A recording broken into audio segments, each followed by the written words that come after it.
সবার জন্য যদি 32 হয়, আমাদের জন্য সেটা অবভিয়াসলি 35 হবে। এটা হতেই হবে। আমরা দেখতে পাই যে প্রতিবন্ধীদের চাকরিতে যেভাবে করে বৈষম্য করা হচ্ছে, অর্থাৎ গত সপ্তাহে সরকারি চাকরিতে প্রবেশের বয়সসীমা সর্বোচ্চ 32 বছর করা হয়েছে। অথচ আগে সবার জন্য 32 ছিল, প্রতিবন্ধীদের জন্য 32 ছিল, যেটা আমাদের সংবিধান কর্তৃক স্বীকৃত। অথচ এই সরকার সংবিধানের দোহাই দিয়ে সব কথায় সংবিধানের দোহাই দেয়, কথায় সংবিধানের রেফারেন্স দেয়, অথচ সংবিধান অনুযায়ী আইন প্রণয়ন করে না।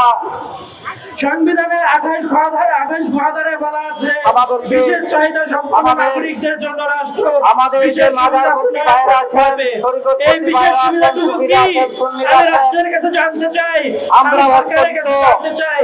এই বিশেষ সুবিধা হচ্ছে সেই সুবিধা যেখানে অন্যরা তাদের থেকে একটু বেশি বাড়তি পাবে। অর্থাৎ সবার জন্য যদি 32 হয়, আমাদের জন্য সেটা অবভিয়াসলি 35 হবে। এটা হতেই হবে।